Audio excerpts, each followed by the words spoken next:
Hi everyone, my name is Joanne Pipinemerito. I'm from Group 1 and we are from BSC 3A. Today, what we're going to report is all about the storage of reservoir. So first is we're going to define in here the classification reservoirs and the volume of reservoirs. So for introduction, let's define first what is a reservoir. So a reservoir is a man-made lake formed by the construction of dam in a river valley. Flood risk management is the most important function of reservoir. So reservoir gather water during periods of heavy rains, lessening the risk of flooding and then gently release the water over weeks and months. So reservoirs can be formed in a variety of ways, including managing a stream that drains an existing body of water, stopping a watercourse to create an embayment inside it, excavating, or constructing a variety of retaining walls or leaves. So, sa madaling salita po, yung reservoir yung tinatawag natin na artificial lake na pinaglalagyan po ng tubig. So, karamihan ng mga reservoir ay napoform sa pamamagitan ng pagko-construct ng mga dams sa rivers. So, pwede rin siyang ma-form sa mga natural lake na kung saan kinokontrol natin dito yung water level. Ayan, so next slide naman po. Ayan, so dumako naman tayo ngayon sa history. So dito tatalakayin natin yung ilan sa mga naging big events at syempre yung mga mahalagang pangyayari na nangyari noon. So una is yung circa 3000 BC na kung saan the craters of extinct volcanoes in Arabia were used as reservoirs by farmers for their irrigation water. So, second is the dry climate and water scarcity in India led to early development of step wells and water resource management techniques, including the building of a reservoir at Girnar in 3000 BC. So, artificial lakes dating to the 5th century BC have been found in ancient Greece.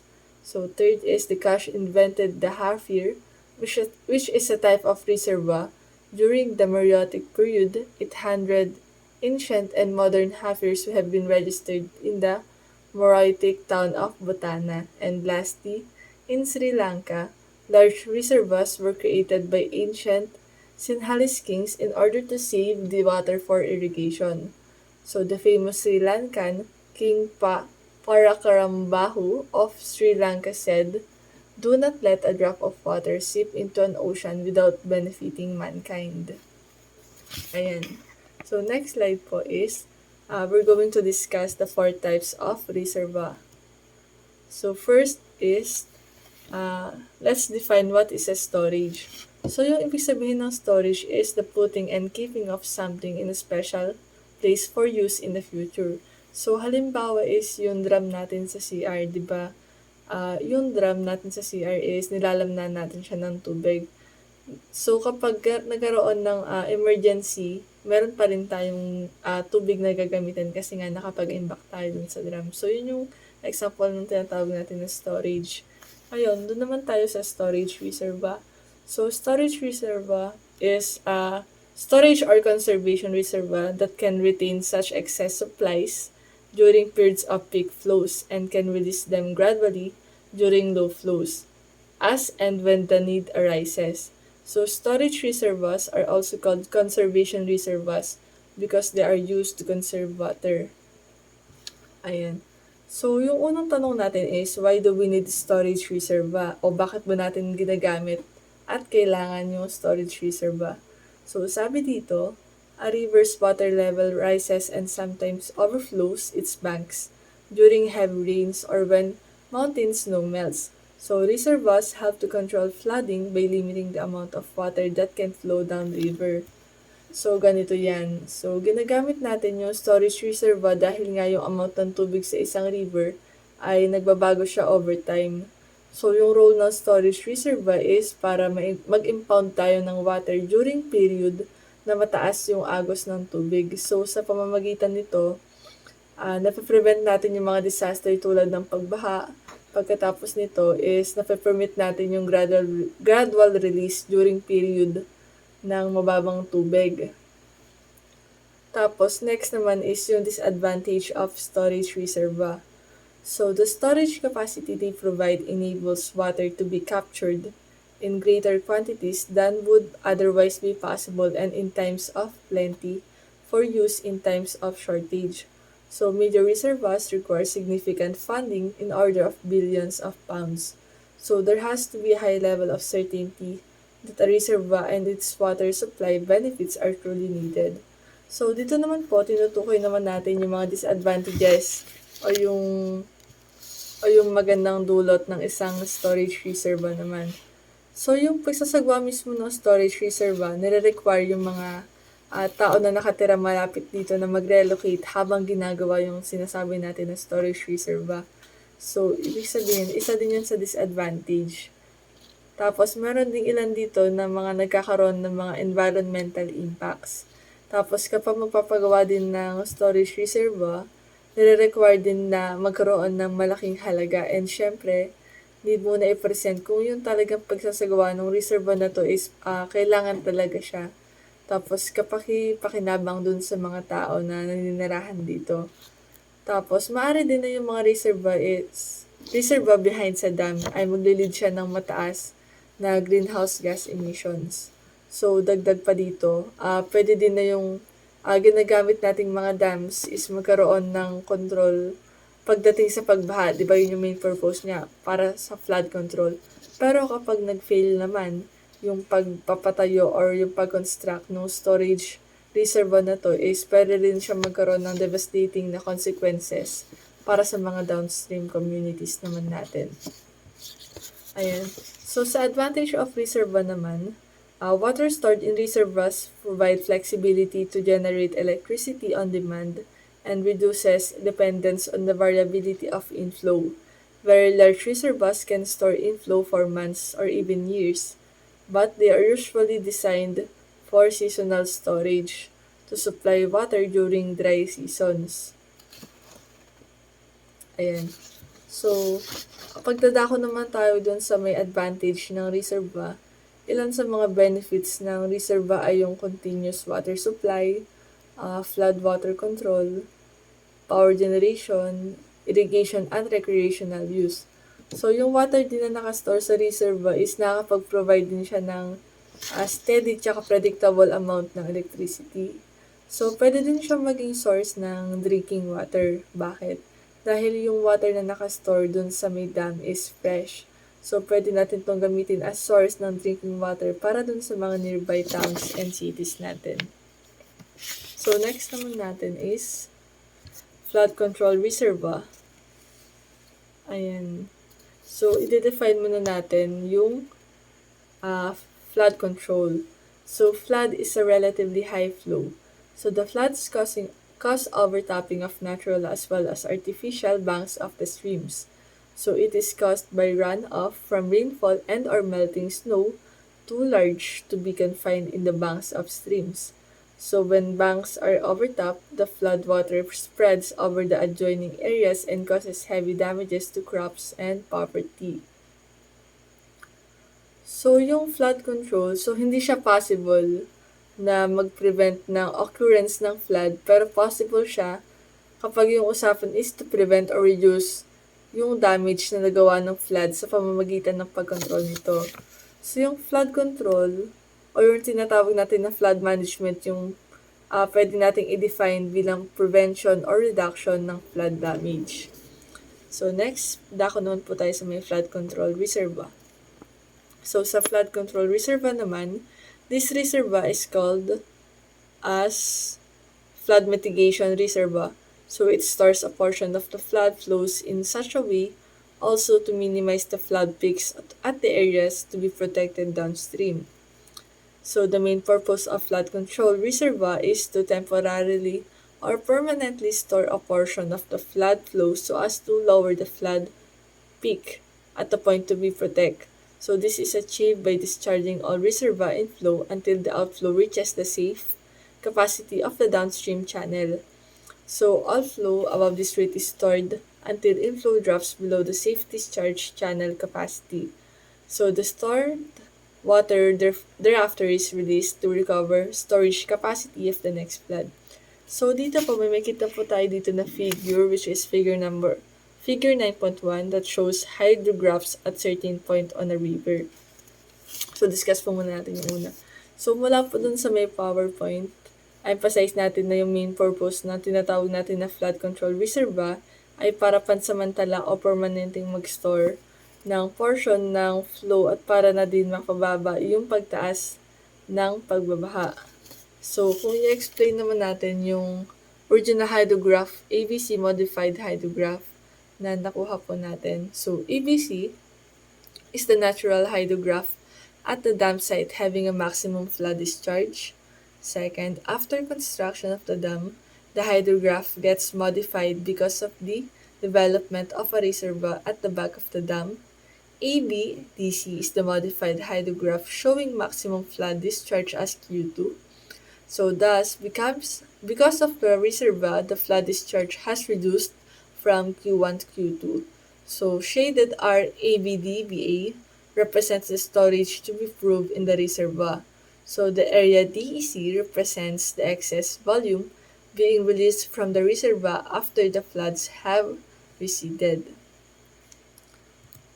So, next naman po is dako naman tayo sa may flood control reservoirs that may be further classified into two categories. So, yung tinatawag naman po natin na two categories na to is yung storage reservoirs or detention basins, and yung pangalawa naman is retarding basins or retarding reservoirs. So, yung una, sa storage reservoirs or detention basins, yung the reservoirs whose spillways and sluice outlets are fitted with gates and valves are known storage reservoirs or detention basins. So, yung tinatawag natin na gated spillways and gated sluiceways ay yung nagpa-provide siya ng flexibility sa isang operation.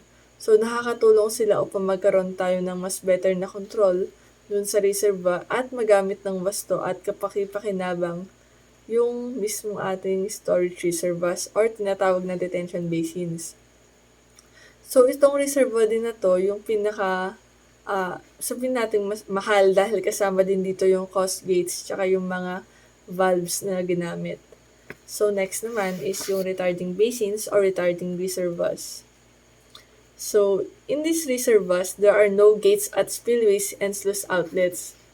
So, kabaligtaran siya dun sa naunang category na diniscuss natin kanina. So, in this case, sluice and spillways joint maximum discharging capacity is at the most equal to the maximum safe carrying capacity of the channel downstream. So, yun lang, tatandaan natin sa storage reservoirs, present si spillways tsaka si sluice outlets, samantalang kay retarding basins or retarding reservoirs, there are no gates at spillways. Ayan. So, next naman is why is flood control important? So, yun. So, define natin. So, flooding is one of the most expensive natural phenomena in the Philippines due to its destructiveness and power. So, flood control is a necessary precautionary measure to ensure that the damages caused by flooding are kept to the bare minimum. So, moreover, they prevent any development or urbanization into unsafe floodplains and protect the lives and property of those who reside in floodplains. So, explain po natin yan. So, sa usapang financial naman po, nare-reduce ng flood control yung burden sa mga municipalities tsaka communities na kung saan talamak yung mga flood damages na nangyayari sa kasagsagan ng bagyo. So, nakakatulong yung flood control para ma-ensure na merong fresh, uncontaminated water na suitable para inumin ng mga tao dun sa isang community. So, isa pa din is naiintindihan din ng mga civil engineers ang kahalagahan ng pag-control ng flood at water overflow, kaya isinasagawa nila ng maigting na pag-aaral yung mga patungkol dito para magamit sa future. Ayan. So, para naman po sa next part ng report is itutuloy naman po ni Mark Cyrus Giyang. And so, thank you po for listening.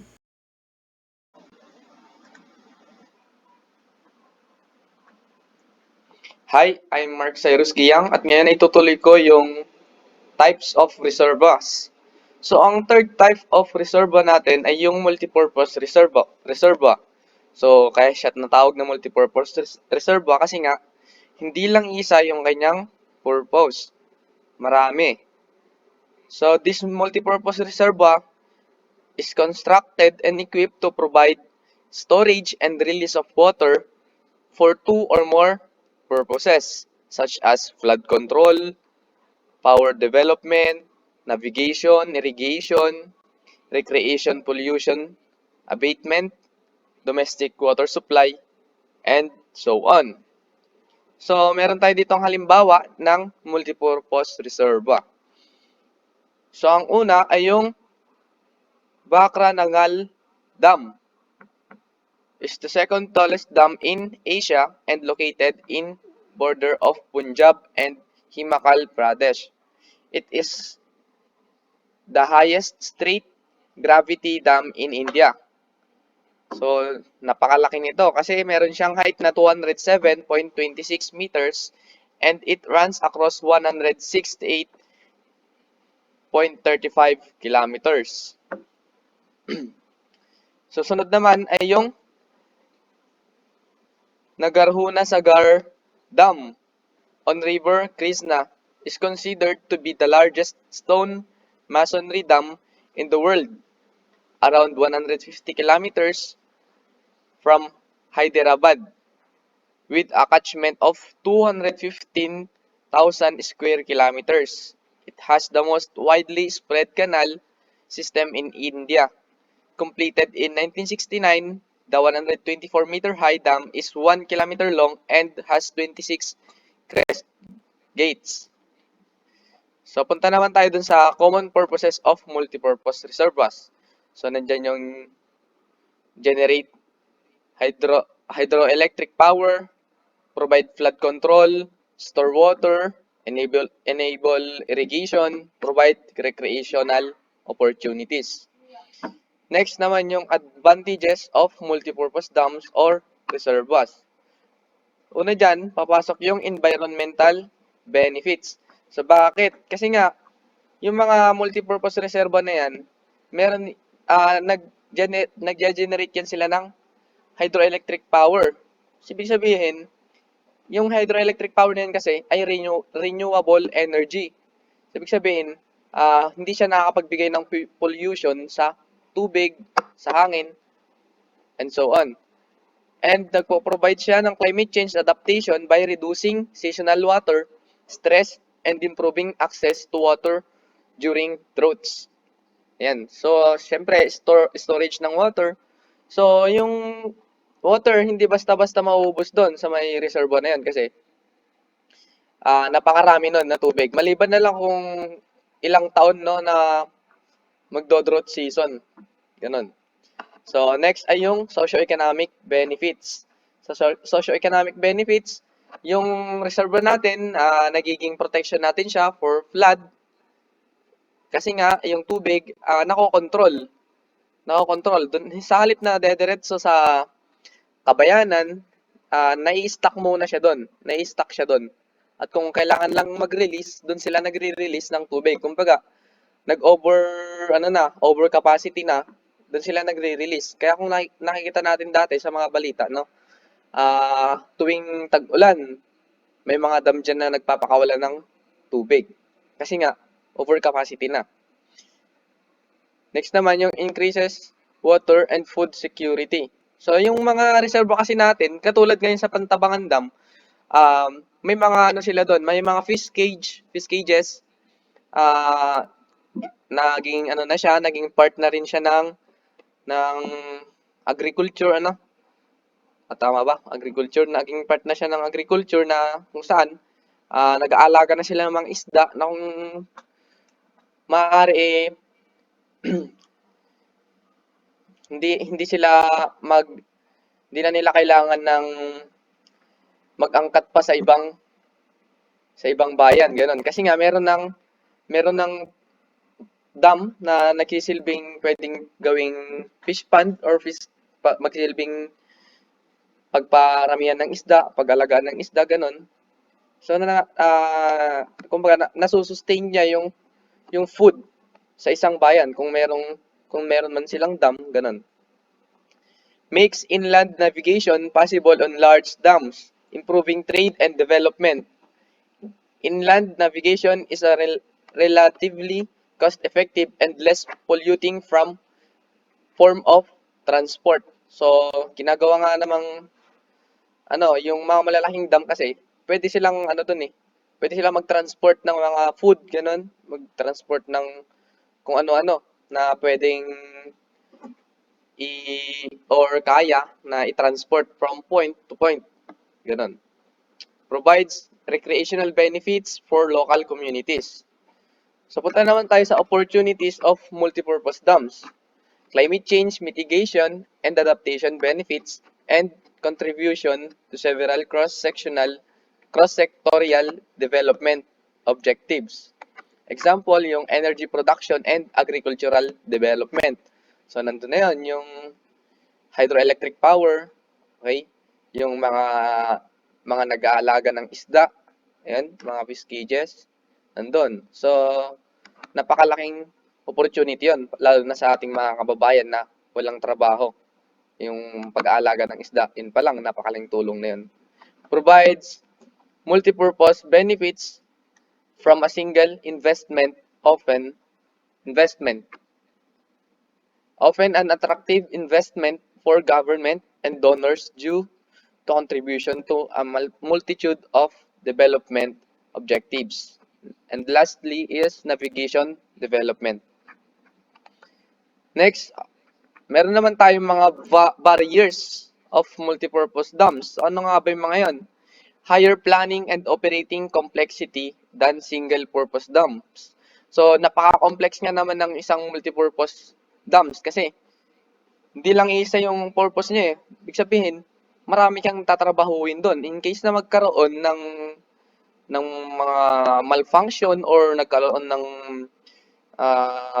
problema doon sa multipurpose dams, maraming maapektuhan, maraming aayusin. Ganun lang yan. Change natural river flows can negatively impact aquatic ecosystems. Impacts may include blocking migratory routes for fish and altering the chemical composition and temperature of the water. Care must be taken to minimize this risk. Still water in dams is a potential habitat for organisms such as mosquitoes, which could increase the rates of vector-borne diseases. So, totoo naman kasi nga may tubig doon, nai-stuck yung tubig, maaring yung mga lamok na tulad ng dengue, pwede silang mangitlog doon kasi nga merong tubig na pwede nilang pangitlogan. Next naman ay yung the separate functions of multipurpose dams often mean that no single function can operate at a maximum capacity level, unlike single-purpose dams. So, ang next type naman ng reservoir ay yung distribution reservoir. Distribution reservoir, also called service reservoirs. So, itong mga distribution reservoir na to kasi, nagsisilbi silang, halimbawa, binuo sila for some purposes. Halimbawa, kaya may nagbuo ng distribution reservoir kasi to halimbawa nagkaroon ng mataas na pressure. So yung tubig na yun kasi pag mataas ang pressure nun, saan yun pupunta? Nasa tubo lang yan. So yung mga distribution reservoir, nagsisilbi silang catchment kapag in case nagkaroon ng problema sa pressure. Mga ganun halimbawa. Okay, so meron tayo ditong tatlong types ng distribution reservoir. First is the surface reservoir. So ang surface reservoir, okay, yung natin dito, keyword, yung surface. So ibig sabihin, nandun siya naka-direct na naka-contact sa ground or sa water surface. Ang surface reservoirs are circular or rectangular in shape. These reservoirs are constructed at ground level or below ground level, and hence these are also called ground reservoirs or non-elevated reservoirs. The treated water stored in these reservoirs is pumped to elevate reservoirs from which it is supplied to the consumers. Next naman ay yung elevated reservoirs. So malaki yung advantage ng elevated sa surface reservoir, no? Kasi sa elevated, malaking ano na 'yon, napakalaking tulong na 'yon kapag naka-elevated na makakapagdagdag siya sa pressure. Ibig sabihin, yung surface reservoir talagang gumagamit yan ng motor para yung tubig is i-discharge doon sa loob nun. Sa elevated, pwede rin gumamit ng motor pero kumbaga hindi na masyadong mahirapan yung motor na mag-distribute kasi nga elevated na yung reserva natin and makakapagdagdag na yun sa pressure na kailangan. Elevated reservoirs are constructed at an elevation from ground level. These reservoirs are also known as overhead tanks. These reservoirs may be rectangular, circular, or elliptical in shape. However, with the advancement in structural analysis, it is possible to construct the elevated reservoirs in any shape to suit the architectural requirements. So, ang pangatlo naman, yung standpipes. So, yung mga standpipes, ang pinagkaiba niya sa surface reservoirs, bukod sa parehas silang naka-ground, ang pinagkaiba nila, standpipes, ibig sabihin, pahaba yan. Pahabang tangke. Ayan, tulad dito sa may picture natin,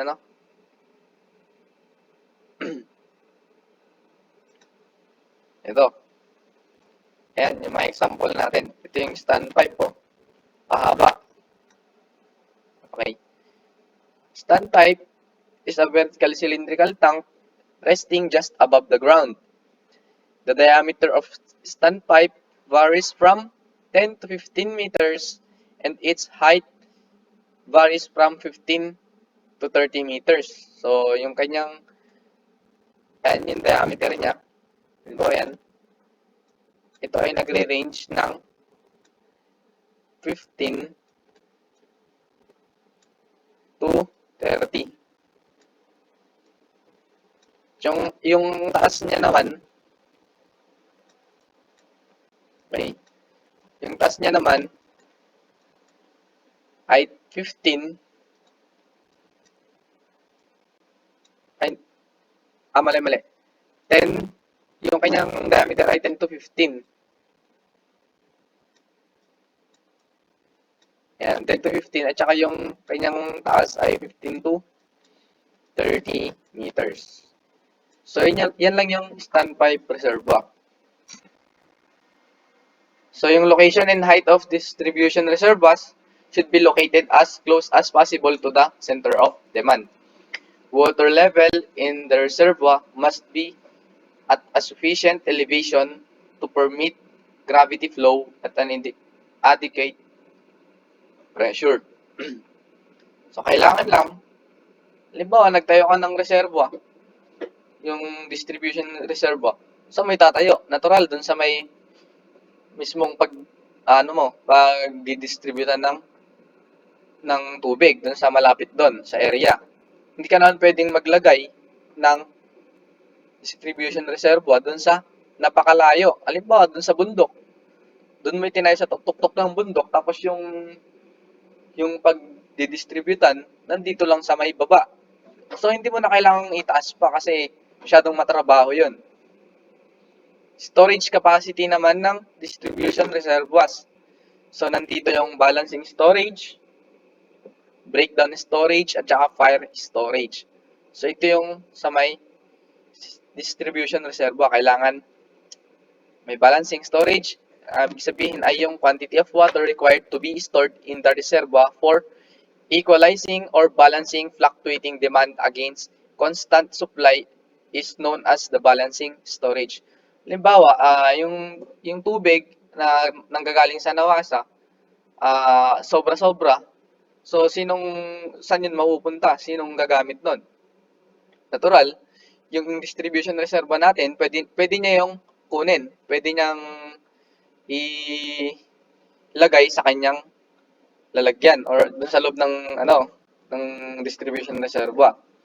Next, yung breakdown storage. The breakdown storage, or often called emergency storage, is the storage reserved in order to tide over the emergencies posed by the failure of pumps, electricity, or any other mechanisms driving the pumps. So, halimbawa lang, yun nga sinabi ko kanina, halimbawa, yung pressure ng tubig sa, sa may mga tubo natin, tumaas at may tsansa pala na yun ay makasira sa mga tubo natin na pwedeng sumabog, ganun.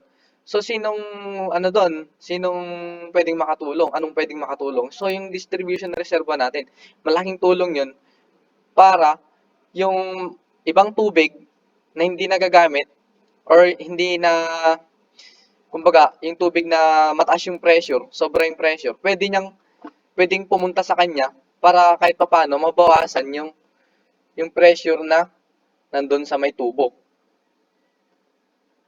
Next ay yung fire storage. The third component of the total reservoir storage is the fire storage.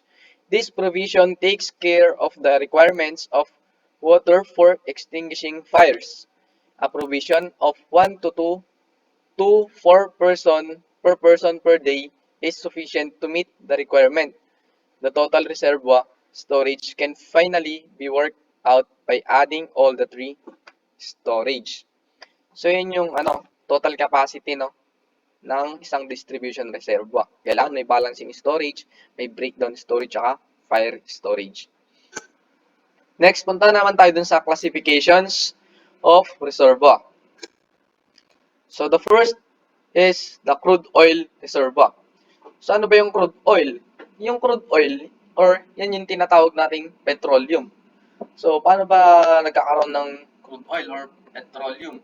So, nangyayari yan, nagkakaroon tayo ng crude oil dahil dun sa mga nabulok na living things noon. Napakatagal na panahon para ma-develop yung crude oil. Hindi yan basta-basta isang araw lang, binulok mo yung halaman, halimbawa, or binulok mo yung aso ng kapitbahay nyo. Hindi yun basta-basta magiging crude oil agad-agad. Napakatagal na panahon yan. Halimbawa kasi, dito sa may Dubai, alam naman natin na napakaraming crude oil doon. So, halimbawa doon sa area pala nila, maraming namatay doon na dinosaurs nung panahon na tinamaan ng meteorite, yung Earth. Maraming namatay na dinosaurs.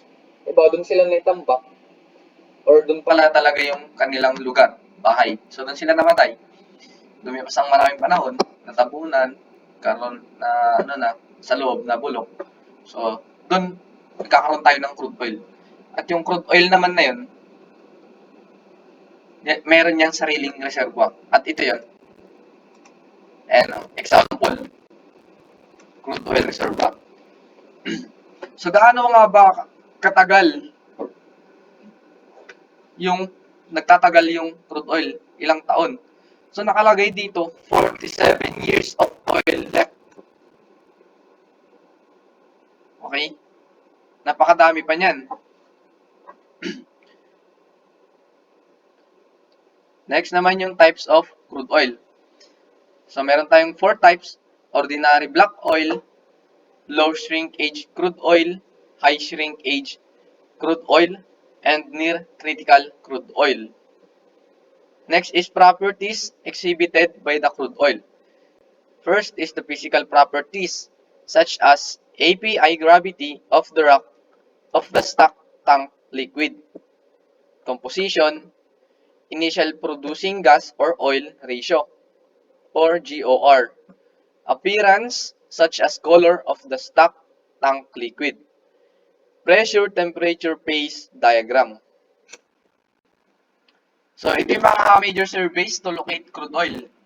Ayan, kita naman natin, meron diyang magnetometric surveys, aerial photogrammetric surveys, at saka gravimetric surveys. Tsaka meron pa tayong seismic surveys, radiographic surveys, and stratigraphic surveys. So, i-define natin, ano nga ba yung magnetometric surveys? So, magnetometers hung from airplanes. So, isa siyang equipment, ano? So, ang nagdadala nun, yung airplane. So, dala-dala ng airplane, dinedetect niya gamit yung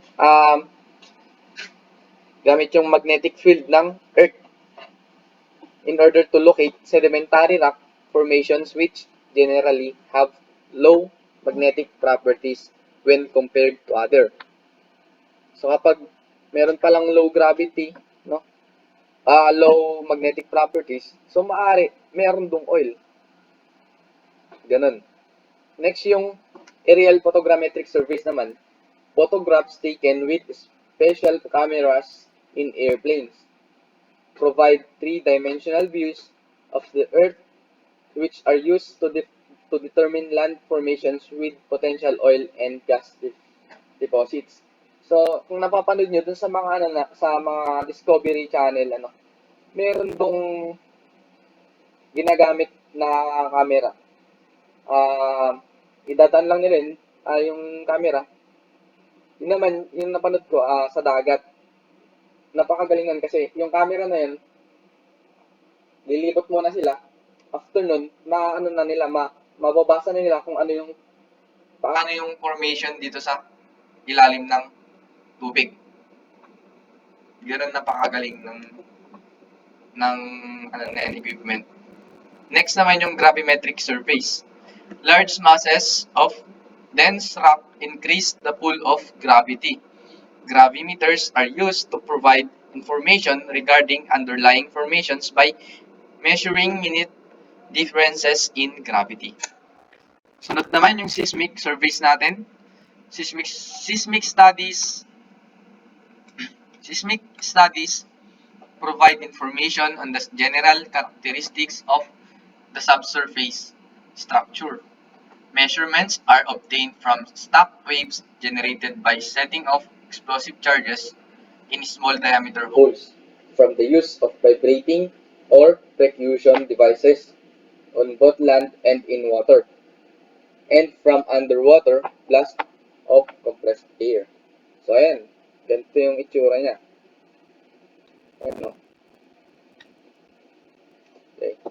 Next naman yung radiographic surveys. So, ganyan. Ganyan ginagawa ang radiographic surveys. Radiography is the use of radio waves to provide information similar to that obtained from seismic surveys. So, connected tong dalawa na to, ano? Yan. Next ay sa stratigraphic surveys. Stratigraphic sampling is the analysis of cores of subsurface rock strata for traces of gas and oil.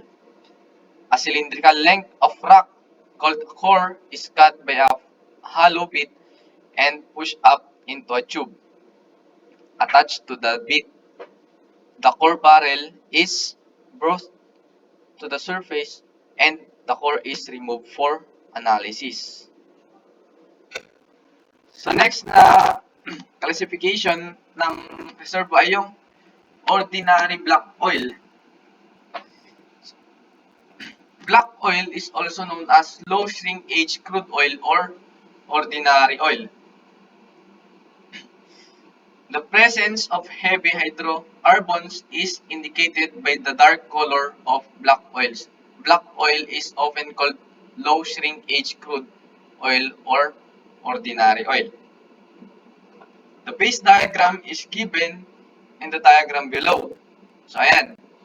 So, makikita natin dito sa test na to, once na yung ating black oil bumaba, okay, bumaba yan sa 1 or 2, yung yung oil is undersaturated. Pero once na lumampas yan sa 2 at bumaba pa, yan ay saturated. Okay? Pero pag bumaba na yan, pag bumaba na sa 3, yung mga gas na magaan, aangat naman yun, pupunta dito. Okay? So, itong mga to, 1, 2, 3, yan yung mga separator natin, So, ibig sabihin, kung wala yan, paano na natin ma-determine kung ano yung, kung saan siya, kung ano yung oil natin, kung saturated ba siya or unsaturated. Where is it commonly found? So, saan nga ba nakikita? There are oil reserves all around the world. Some, on the other hand, have produced more oil than others. Saudi Arabia, Russia, the United States, Iran, and China are the biggest oil producers. So, alam naman natin talaga na mga biggest producers yung mga yan, lalo na ang Saudi Arabia. So, trivia lang dahil lang sa crudo, napakayaman ngayon ng UAE dahil lang sa crudo. Sa crudo, tama, sa crudo. Dahil dun sa mga pagmimina nila. Pero, alam niyo ba na hirap sila sa tubig dati? Hirap sila sa tubig. Ang nangyari nun, nagkaroon sila ng, siyempre, research. Yumaman sila dahil sa oil. So, nagkaroon na sila ng fund for research na kung saan sila kukuha ng tubig. Kumuha sila ng tubig gamit ang dagat. May ganun silang machine. At meron pa isang machine, gumagawa silang tubig, sila rin ang nakadevelop nito from the air. So, panoorin nyo na lang yan, makikita nyo naman yun. Meron silang machine talaga na gumagawa ng tubig gamit lang hangin. So, meron kasing ang air natin, merong air molecules yan at saka water molecules. So, yun ang kinukuha ng machine yun, yung water molecules. So, napakalaking tulong nun sa atin, kumbaga. Lalo na sa mga tao sa mga bansa na hirap sa tubig. Napakalaking tulong. Sino nga ba yung nakadiscover nun nung black oil or ordinary black oil? Si Colonel Edwin Drake noong 1859, where he drilled the first successful well through rock and produced oil in Titusville, Pennsylvania. The birth of the modern petroleum industry was dubbed Drake's Folly by some. He sold his black gold barrels for $20 each. So yun lang, and thank you.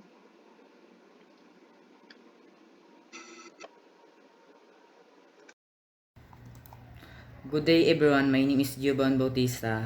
Today I'll be discuss the gas reservoir. So gas reservoir, meron tayong apat na kinds na to.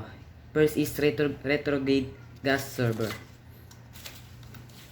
So retrograde gas reservoirs, reduction in pressures at a constant temperature may hit the dew point curve, which leads to retrograde condensation. This means the production may cause rapid condensation of hydrocarbon in this case, while stream composition change will depletion, which means the gas produced will be depleted of initial heavy hydrocarbon. So yung meron tayong, kung makita natin dito sa graph, meron tayong bubble point. So itong bubble point time na to, ito yung high pressure. It is a part of bubble of vapor forming in a liquid gas. So kung makita natin itong dew point time na to, or the dew point curve, ganun. Ito naman yung yung lower pressure. Kumbaga parang sila opposite. Tapos yung dew point na to, siya, drop of liquid forming into gas. Okay. So mayroon tayong critical point. Ito yung between na to, between bubble point and dew point. So ito nga yung critical point natin. So sa critical point naman, these points can be fall anywhere on this curve. So pwede siyang mag-drop sa bubble point at sa dew point curve, or it could be anywhere for this diagram.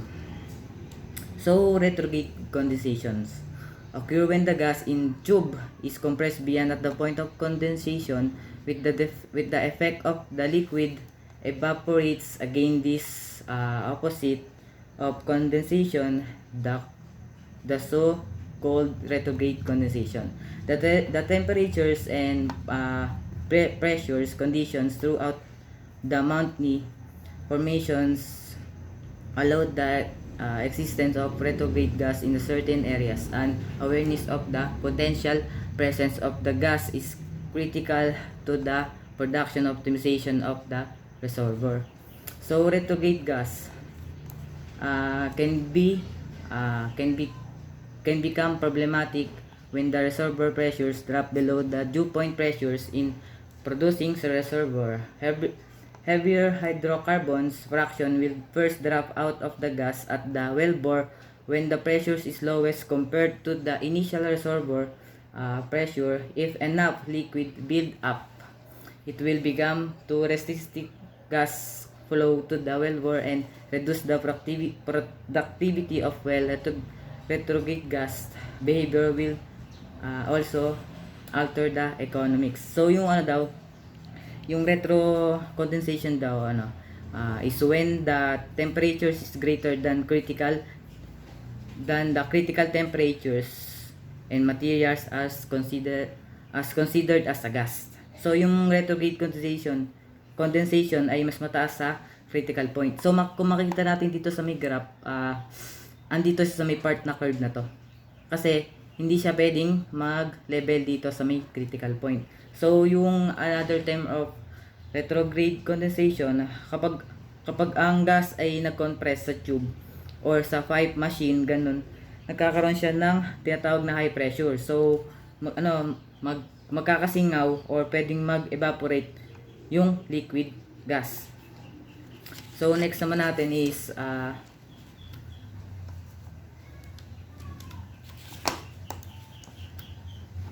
near critical gas condensation reservoir. So if the reservoir temperature is near the critical temperature, the hydrocarbon mixtures is classified as a near critical gas condensate. The volumetric behavior of this category of natural gas is described through the isothermal pressure declines as shown as the vertical line 1 to 3. So yung isothermal pressure daw, na-determine natin. So ito ngayon yung sa may pressure path in reservoir. So depende sa diagram yun kung saan mo ilalagay yung 1, 2, 3, and 4 na to.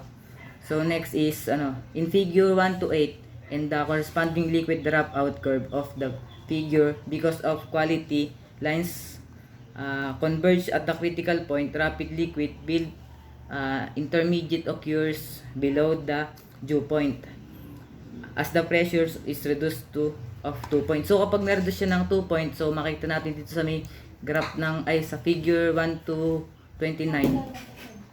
So kung i-graph natin sa 1 2 sa may unang curve na to, so ito yung lalabas. Etong na to. Ito yung tinatawag na corresponding liquid dropout curve. So dito naman sa sa may critical gas condensation reservoir na to, kung ang retrograde reservoir ay tinatawag or nagbabago sa changing ng hydrocarbon. Dito naman sa near critical gas condensation naman ay ito naman yung paghahalo ng hydrocarbon. So maka-classified natin siya as a near critical gas condensation. So sa near critical din meron siyang volumetric behavior. Sa pamamagitan ng isothermal pressures, makikita natin na tumataas ba o bumababa ang kanyang critical point. So next na. So next is wet gas reservoir. So wet gas is any gas with a small amount of any liquid present. The term wet gas has been used to describe a range of conditions varying from a humid gas, which is gas saturated with a liquid vapor, to a multipurpose flow with a 90% volume of gas. A wet gas reservoir is defined as producing a single gas composition to the producing well formation throughout its life. So wet gas reservoir are gaseous hydrocarbon system that reside in reservoir with the original temperatures above the cricothermal. In addition, the field surface facilities, separators, gas plant, etc. and the two-phase region of the system phase diagram. So yung itong yung crincodent term na to, makikita natin doon siya sa may taas. Sa taas ng dito. Diyan, dito. Dalawa yan kasi guys eh. Dalawa po yun eh. At dito at saka dito. Yung malapit sa may curve. So, naipaliwanag ko na yung crincodent term na yun. So, yung wet gas same lang siya sa yung wet gas, halos same lang siya sa may dry gas. Though, it contains a few extra components. Based on my research, di ba nga, ang sinabi dito, volume of gas. So, may na-research ako na yung wet gas, nagko-contain siya ng 85% of methane. Tapos yung 5% na lang yun, yung pinagsamang liquid gases ng butane at ethane. So, part din siya na kung bakit natawag na wet gas. Next is dry gas reservoir. A dry gas reservoir is a reservoir that contains only gas. Further, the produced fluid is only gas.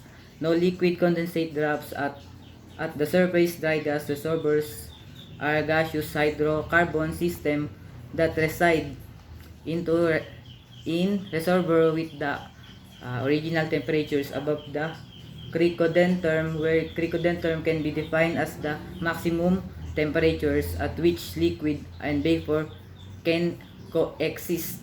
So dry gas mainly composed of C sub 1 or the carbon in additional to non-hydrocarbon components such as N sub 2 and CO. The gas remains single phase from the reservoir to surface condition, no condensate drop out. Dito naman sa may dry gas na to. Tinatawag din siya na natural gas or consumer grade natural gas. Comes without the added and unwanted components of wet gas. Dry gas has its own issue, though cleaning impurities like hexane, octane, helium, and nitrogen out of dry gas. It necessarily but considering easier than extracting liquid gas from wet gas. So next naman is natapos na tayo dun sa may apat na sinabi ko kanina. Yun nga yung sa may dun sa may retrograde gas reservoir. Ngayon pupunta naman tayo sa volume of reservoir. So ang volume ng reservoir, ang formula niya is trapezoid formula. So trapezoid formula is used to calculate the area under the curve by dividing the curve into small trapezoid. So dinidivide muna siya sa maliliit na curve or pa isa-isa, one by one, ganun, para mas madali nating ma-compute. A trapezoid is a quadratical which is defined as a shape with four sides and has only one set of parallel sides. The area of trapezoid is found using the formula below. A sub 1 and A sub 2 are the bases, which is the parallel sides, and D is the height. So yung D, yun nga yung pinalit sa height. Height siya ng distance between two sections. In addition, the value of N in the solution is the number of segments. Etong N na to, pwede siyang dumami. So ito nga yung formula ng trapezoid formula. B equals mo sa 1/2 times mo sa A sub 1 plus A sub 2 times mo sa height ng distance between two section. So pag sa derivation naman ng trapezoid, B equals mo sa D all over 2 times A sub 1 plus A sub 2 plus 2 times A sub 2 plus A sub 3, tapos hanggang sa na siya, AN minus 1. So ang area natin is lagi naman 1/2 sa sum of parallel sides, distance between them, kaya siya naging 1/2 times AB 1/2 times AB plus 1/2 times AB times H. So yun lang po at thank you po sa pakikinig. So for the last topic, meron tayong prismoidal formula. So one of the oldest documents in existing is a papyrus roll written in Egypt around 1890 before Christ. This is sometimes called the Golden Age papyrus after the Russian who purchased it in Egypt in 1893 and brought it to Moscow, where it remains today. It is also commonly called the Moscow's papyrus. It about 18 feet or 544 centimeters long and about 4 centimeters wide. And the writing consists of 25 mathematical problems with solution. By far and the most intriguing of this is the 14th, which as for the volume of truncated pyramid. The type of solid described is this problem is illustrated below with A, B, and H signifying the linear measurement of the top, bottom, and height respectively. So kung makikita din naman natin, meron tayong binigay yung given.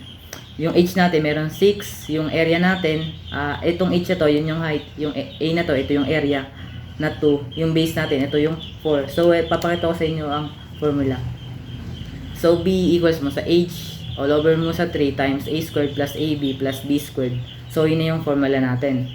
So the level of sophistications of this result is quite a bit higher than that out of the rest of the papyrus, leading some of people to suspect that either the Egyptian just stumbled into this particular formula, or else perhaps it was part of more advanced body of mathematical results not generally reflected in papyrus. Thought was later identified with the Greek and god Hermes, who was the later called Hermes Trismegistos, the supposed author of Hermetic work revealing the secret knowledge of the Asians even as late as the 1600s, with traditional was still influential in Europe. So nakabase pa din niya tong na to sa Moscow.